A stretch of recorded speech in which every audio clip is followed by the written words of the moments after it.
I would like to extend my thanks to our Varandal students, Santosh, Kiran and Vizag students, Vijayawada and also our Secunderabad Gandhi Medical College students who have painstakingly written the entire paper of AIIMS 2008 and left a legacy as to what was asked in the AIIMS November 2008.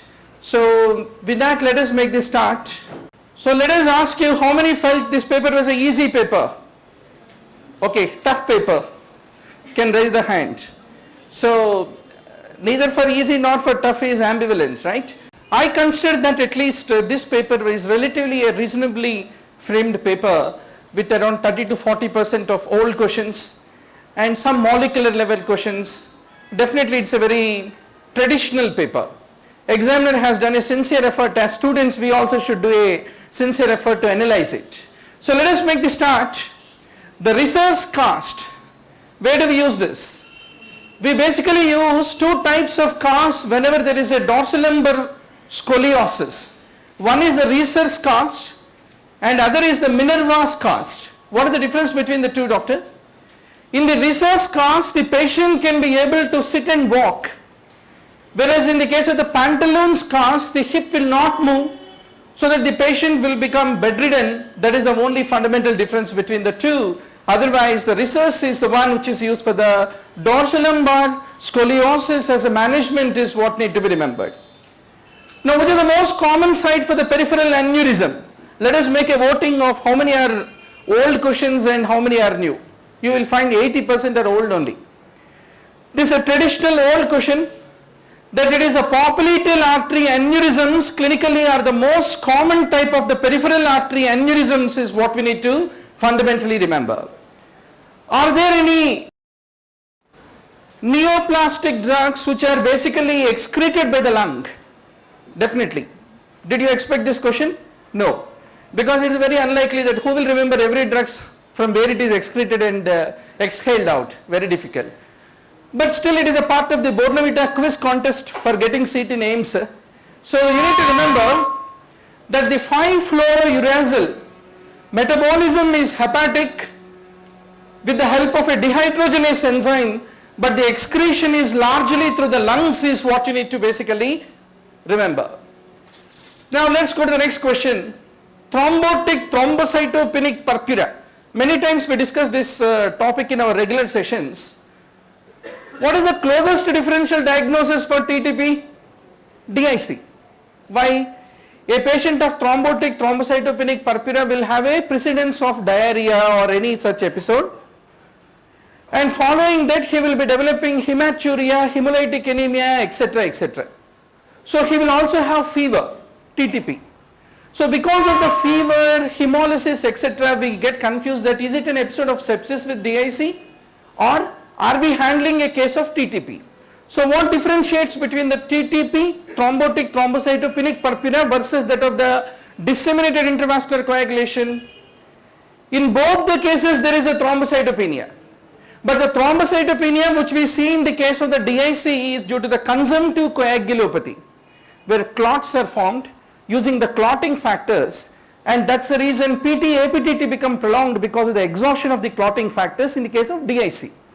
Whereas in the case of the TTP, whatever the clots that you find, they contain predominantly of the platelets, but with a very little fibrin and a very little coagulation factors inside it.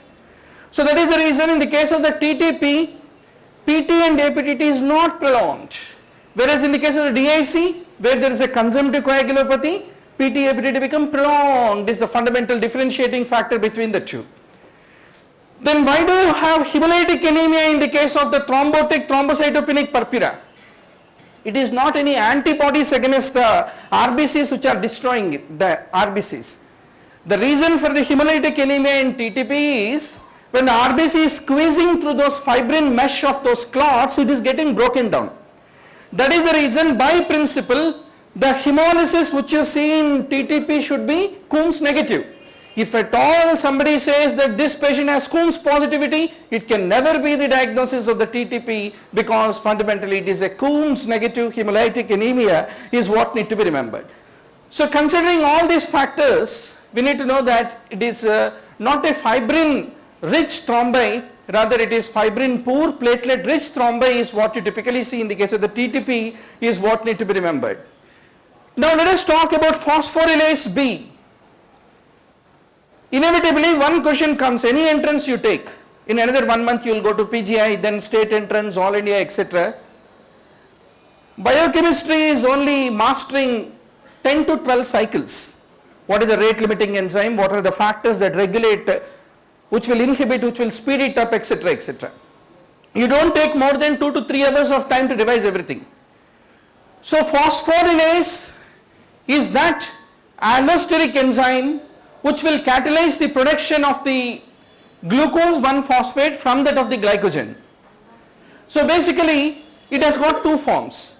One is an active form called the glycogen phosphorylase A, other is an inactive form called B. What is the difference between the B and A forms? If the inactive glycogen phosphorylase B got phosphorylated by itself, then it forms the active form called glycogen phosphorylase A, is what need to be remembered. So if it is active, what will happen?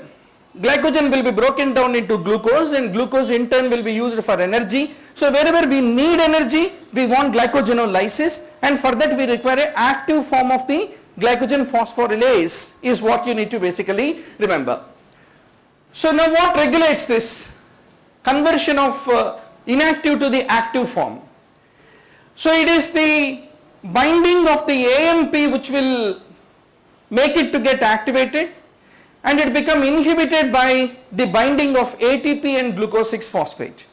Is it reasonable? Definitely. Suppose already we have a lot of ATP, we don't require any more energy, we don't require glycogenolysis. So we don't require an active form of it, we require an inactive form of it. So that is the reason the ATP glucose 6-phosphate will convert the active form into inactive, AMP will convert inactive into the active form, is what you need to basically understand. So I leave the remaining part in the literature given to you in the explanatory booklet. So let's go to the next question. DNA without introns, I am not very sure about the answer. Some monograms say that mitochondrial DNA has introns and some say it doesn't have. So I leave it still to the honest opinion of your own verification. Now let's go to the next question. How do you assess whether the ovarian reserve is there or not? That is, are the follicles are sufficiently there or not? How will you know that? Some of you are going to be in short period of time infertility specialists. So how will you judge the woman's status of the number of eggs that she is having, doctor? So basically if there are viable follicles not developing, then there is no production of the estrogen from the ovary, because it is the follicular theca which is important for the production of the sufficient amount of estrogen output from the ovary.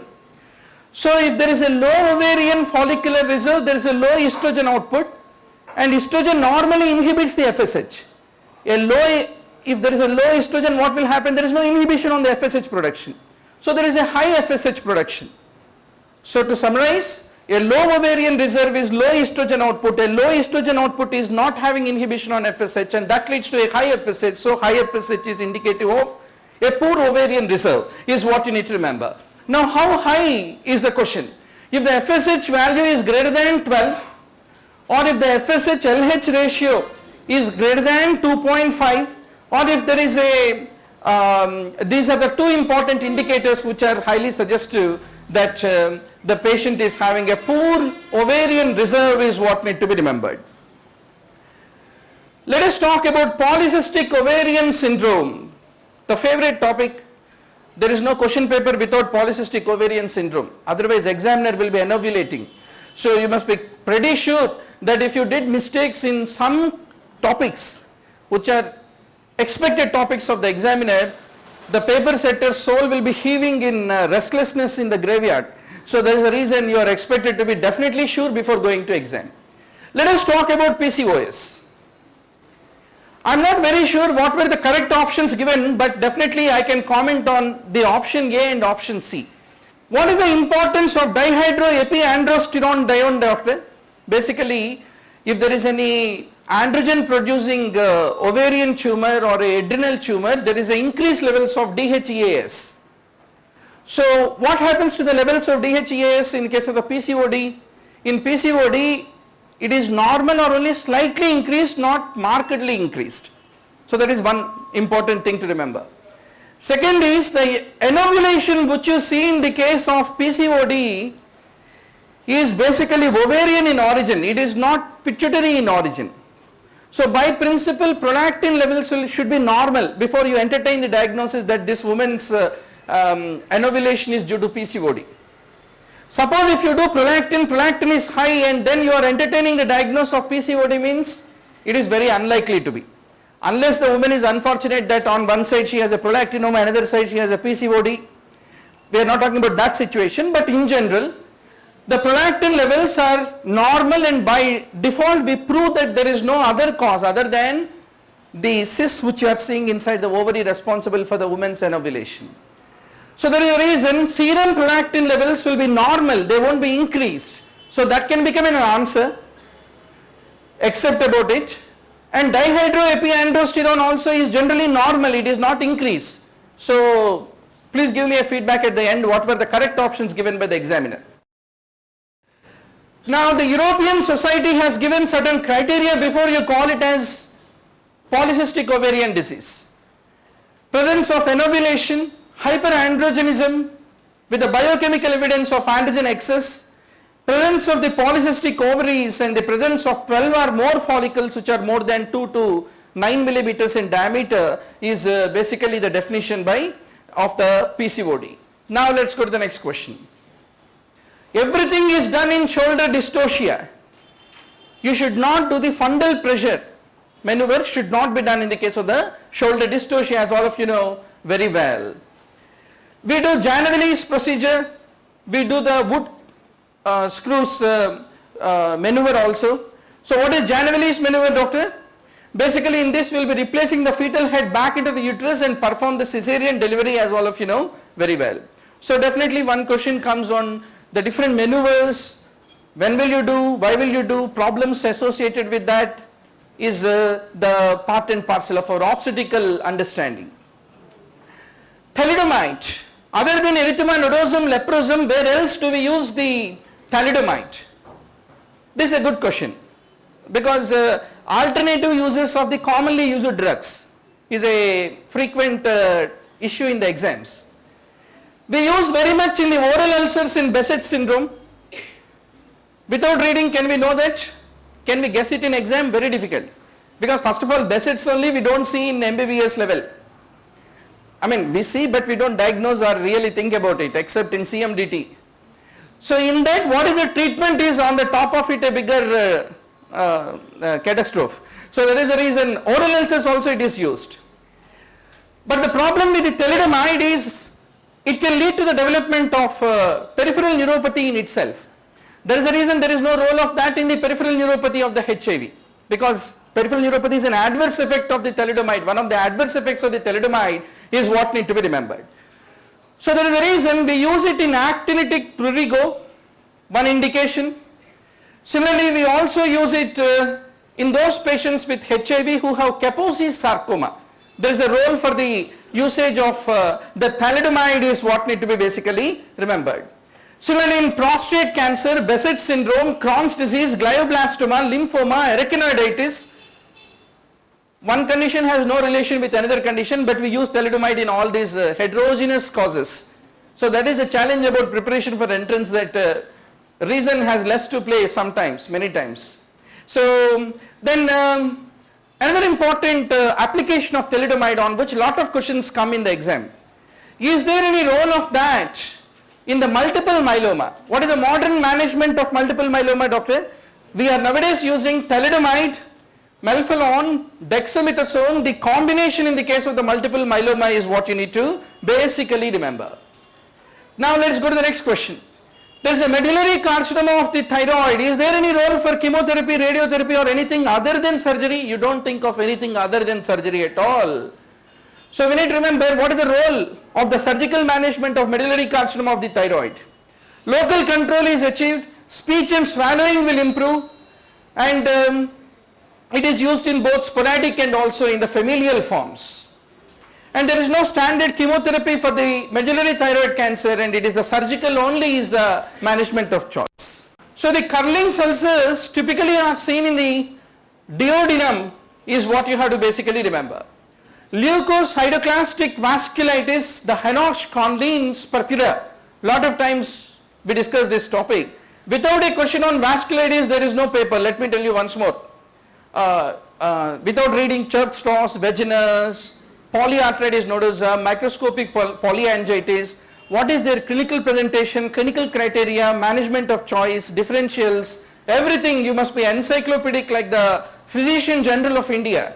So you need to remember that there are 5 important criteria of the hypersensitivity vasculitis: the age, triggering factor, palpable purpura, maculopapular rash, and the presence of neutrophils around the post-capillary venules is the classical location of that leukocytoclastic process which you see in the case of the Henoch-Conlin's is what need to be remembered. Let us talk about embalming. What are the components that we use in embalming? We use ethanol, we use phenol, and we also use formalin. Formaldehyde, methanol, ethanol, they are all used basically as the solvents. So when we use preservative fluid in embalming, it is a mixture of formaldehyde, glutaraldehyde, not the glycerol, and also we use methanol and ethanol. So these are all the components of the embalming fluid. Neuroleptic malignant syndrome, which is typically seen whenever you use a drug which is antagonizing the D2 receptor, it leads to development of neuroleptic malignant syndrome. So haloperidol is one such D2 antagonist, metoclopramide, domperidone, but not amantadine. So where do you use amantadine? Amantadine is a part of the treatment and management of the neuroleptic malignant syndrome. Easy to remember for you is, remember doctor, dopamine antagonism is neuroleptic malignant syndrome, which is another condition where there is a dopamine decrease, Parkinsonism. So if you remember Parkinsonism, you know already what is neuroleptic malignant syndrome. Everything treatment used here is also used there. Only thing is there are some specific drugs like dantrolene which is not used in Parkinsonism, but generally amantadine, everything which are used in the case of the Parkinsonism are very much used here. So butyrophenones, phenothiazines, haloperidol, thiothixins, metoclopramide, etc., all of them are implicated, but amantadine is used in the management is what need to be remembered. Progressive leukoencephalopathy. Why are we interested about this condition and why examiners are regularly giving questions on this? Because we are all living in the era of HIV. With the advent of HIV, there is emergence of certain conditions much more prevalently. One such condition is progressive leukoencephalopathy. It is the, before we take up the issue, how does it look on the MRI? This is a T2 weighted MRI. How do you say it is T2 weighted? CSF is white or CSF is black? So CSF in the ventricle is white, so T2, let us think it. So it is typically the appearance where it is subcortical, periventricular white matter which is typically involved, and it is a fluid attenuated inversion flare image where you can see the suppression of the CSF signal intensity, and that will increase the contrast of the appearance of the PML lesion. So what happens in PML, progressive multifocal leukoencephalopathy? It is fundamentally due to the Pepova virus. There is another reason for it. Even HIV by itself without Pepova also can go and attack oligodendrocytes and lead to development of this demyelinative pathology. But there is a difference between Pepova associated PML versus HIV directly causing PML. Once more, that is DM neurology entrance question. Okay.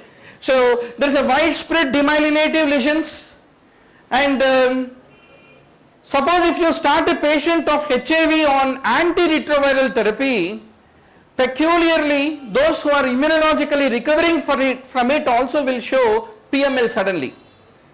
So this is another peculiar thing about the heart therapy patients of HIV basically.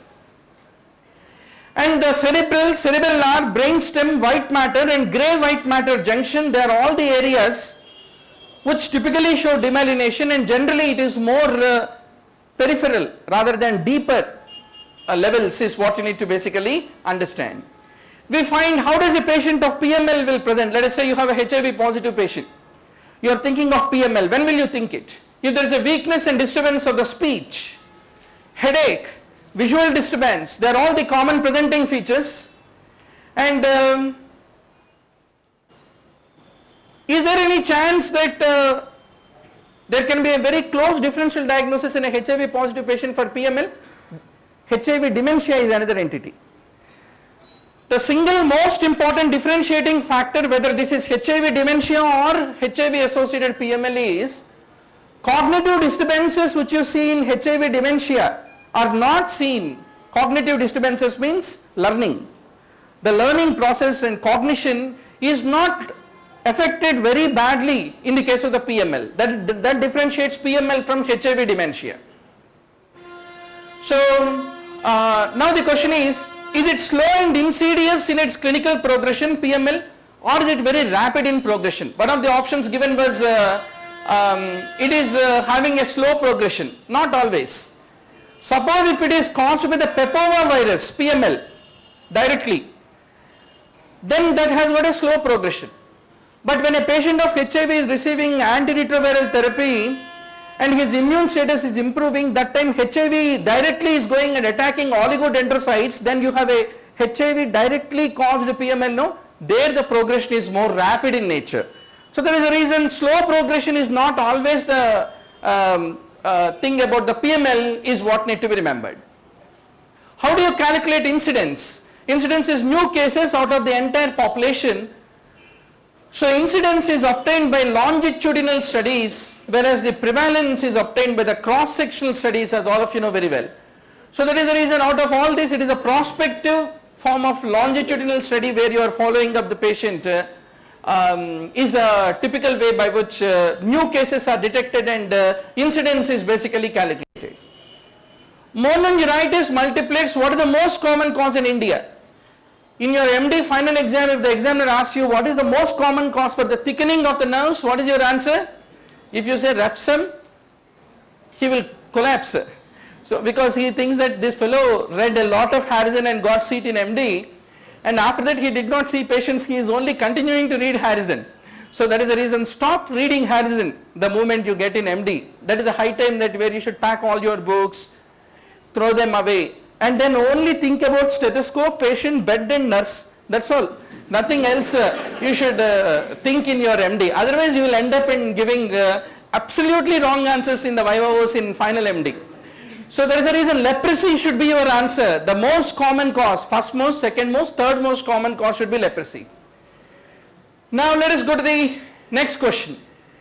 The study of the death is called as, unfortunately I think this is the first question in the paper. Then if you wrongly answer, it is the most mortal response you have given in the exam. So it is basically the thanatology. Then what is hydrocortisone? The moment you jump into the cold water, there is a vagal stimulation and that leads to the development of sudden vagal arrest, which is basically called the hydrocortisone. This is another traditional question. Drowning has got wet drowning, dry drowning, secondary drowning and immersion syndrome, and in one of the types of immersion syndromes is the hydrocortisone, where you are suddenly jumping into the cold water. Phalagna means the beating on the soul, as all of you know, expecting that if you don't get seat in MD, at least you will take UPSC and become a prison medical officer, so that you know few things in forensic also. Then painter by profession with the nausea, vomiting, white transverse line. Was it vomiting or was it constipation? What was it? Assuming that whatever it is, any GI manifestation can happen, so lead poisoning become the more likely answer here. Now if we have got any difference of opinion, we will debate in the end. We will definitely have a very good parliamentary session. Now what is the blood supply of sternocleidomastoid? There are so many muscles in the body. Do you want to remember everything? Very difficult, right? So, from surgical anatomy perspective, certain muscles, their blood supply are very important, assuming that you are going to become a plastic surgeon in short time. So basically it is the occipital artery which is the main blood supply, Then posterior auricular artery, superior thyroid arteries branch, thyrocervical trunks branch. These three will provide the minor pedicles, whereas the occipital artery provides the major pedicle. But in the questions, options recovered by my students, all the four are there. So assume that probably it's a mistake in drafting the recollection of question. Now if the subclavian artery is blocked at the outer border of the rib, then what are the collaterals develop? This is a very common issue in the clinical practice because subclavian steal syndrome, etc., etc. are there. So which part of the subclavian will be touching the outer border of the rib, doctor? Subclavian has got a first house, second house, third house, like a astrological planetary positions. So it is the third portion of the subclavian which will run downward and lateralward along the lateral margin of the serratus anterior to the outer border of the first rib. It is basically the third portion of the subclavian. Now when the third portion of subclavian is blocked, what will happen? The collaterals will develop between the transverse scapular and the descending ramus of the transverse cervical branches of the subclavian on one above the occlusion to the subscapular which comes from the axillary part after the occlusion. Axillary is after the occlusion of the third part of the subclavian. So that is how anastomosis forms. Second is between internal mammary on one side and the branches from the subscapular. They also will have anastomosis. The third is the small vessels from the subclavian before occlusion and also from the main branch of the axillary also will give some branches. They will also form anastomosis. So in summary, doctor, subscapular, superior thoracic, transverse cervical, all of them are very much involved in creating the collaterals. When the third part of the subclavian got blocked, there is no role for the suprascapular. Out of all this is what need to be remembered. Now similarly, I also leave in the literature to you, how will collaterals develop if the first part got occluded? Another future question for the, let us say, AIMS 2009 June. Now let us talk about renal medulla. Out of all this, which does not lie in the renal medulla, rather it lies in the cortex. Now if you take the various parts, all of you know collecting duct system is basically cortical in nature. Then you have the vasa recta which descend from the cortex into the medulla. That means they are also there in the cortex. So this is how you have the vasa recta in the kidney and they are basically traversing between the cortex into the medulla. Then you have the loop of Henle which is basically a hairpin bend. It also passes from cortex and into the medulla.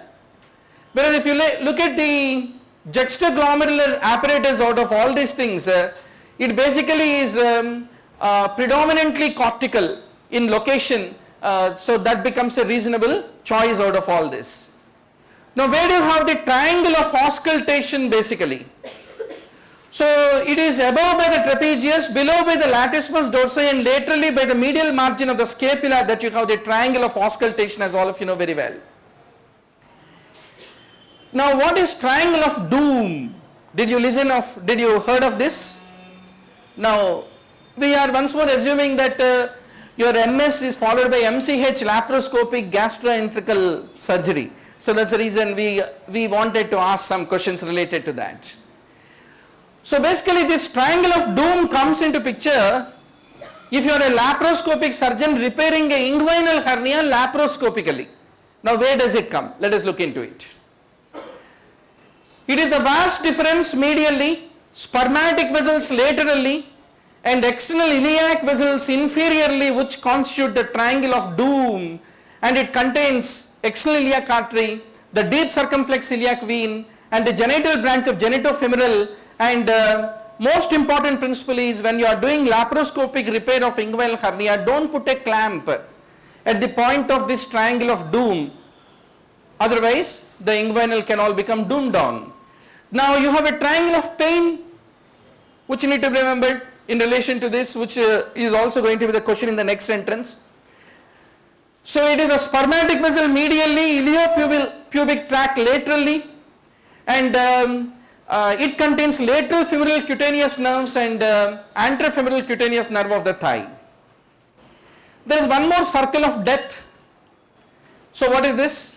Don't worry, don't put your pens at all, because we'll give you the explanatory booklet. Everything is pasted well in the booklet. You are all modern corporate clinicians, right? You'll have one, you won't have even a stenographer, you'll have a PDA and a remote control management of writing case sheets, etc., etc. You won't write, you dictate, right? So you need to remember that it is the anastomosis of the aberrant artery from the normal obturated artery arising from the internal iliac is the one which forms an anastomosis at the circle of death, and at the time of the laparoscopic hernia, if you don't honor this circle of death, it can lead to a severe bleeding from the aberrant artery arising from the obturated artery. So that is the reason we need to basically remember. Where will spleen project into? Does it project into lesser omentum or greater omentum? Simply asking you. So definitely it won't project into the infracolic gutter or a paracolic gutter. Then what do you mean by left subhepatic space? Other name given for the lesser omentum. So there is a reason we need to know that if you look at infracolic compartment, it predominantly has the intestinal masses. The paracolic gutters are between colon and the abdominal wall, as what you are able to see here. And if you look at the spleen is embryologically enclosed between two ligaments, and it will be projecting into the lesser sac is what you need to basically remember. Now where will the colon drains lymphatically is a very, very important question.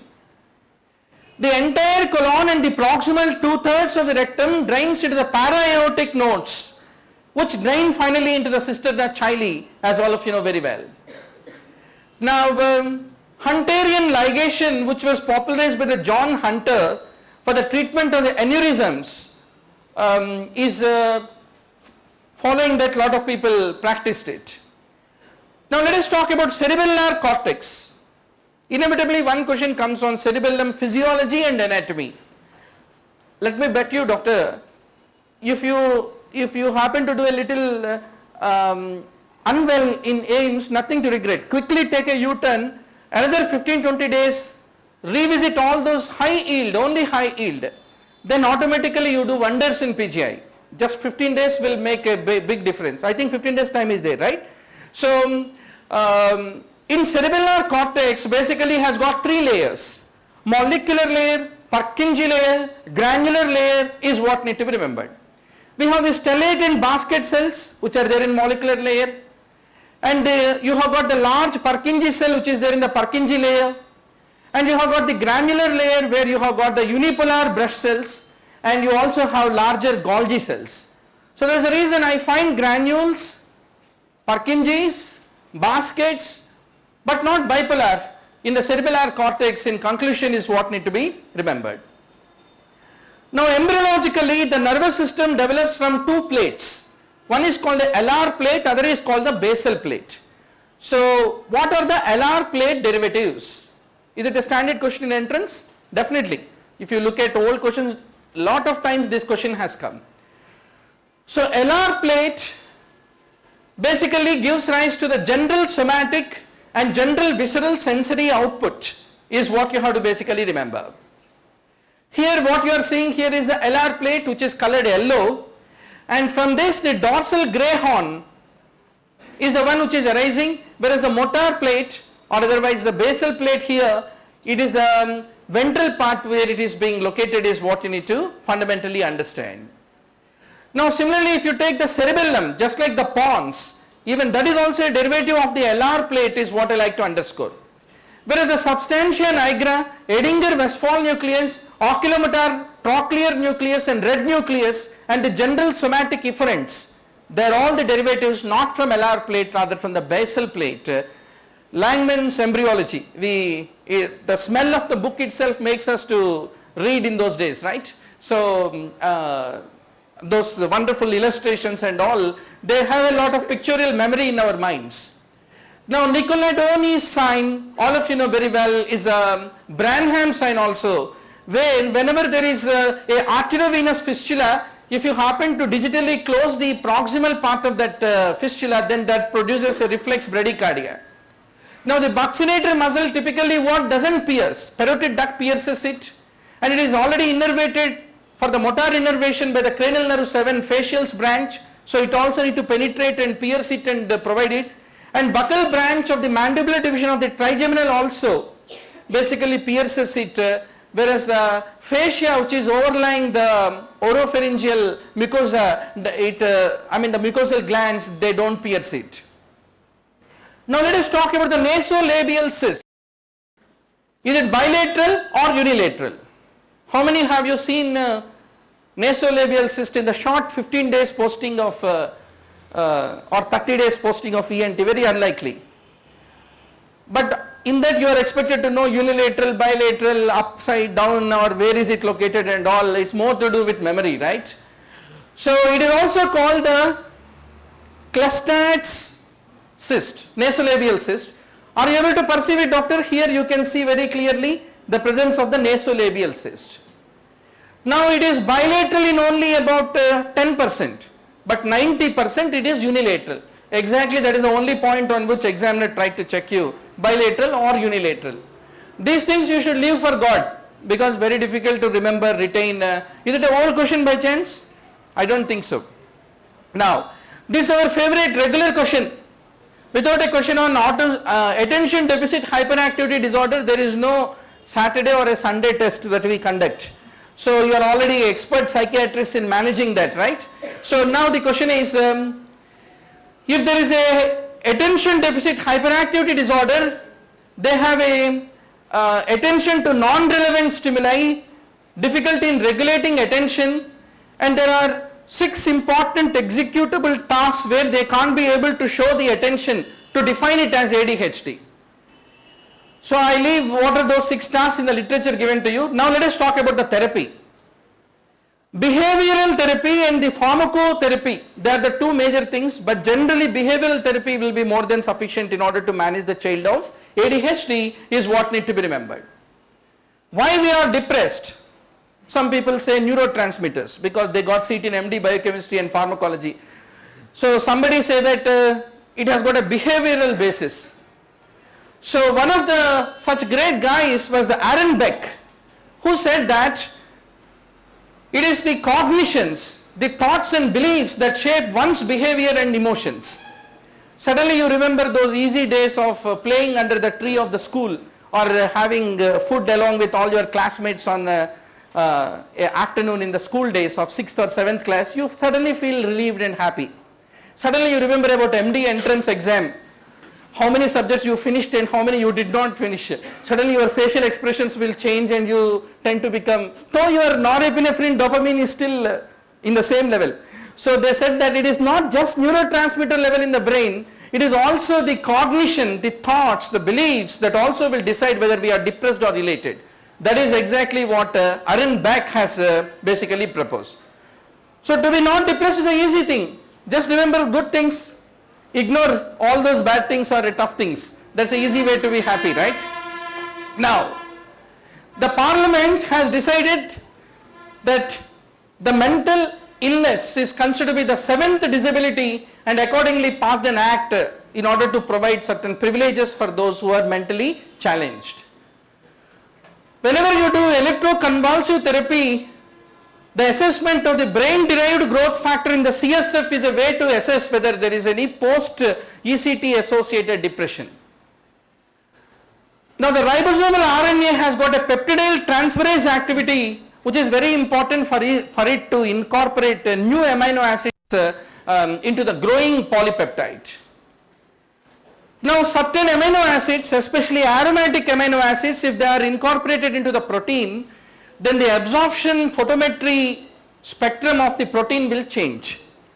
So accordingly, the absorption photometry wavelength created by the tryptophan will fall at 280 nanometers, tyrosine will be 274 and phenylalanine will be 257 is what need to be remembered. So answer becomes the tryptophan.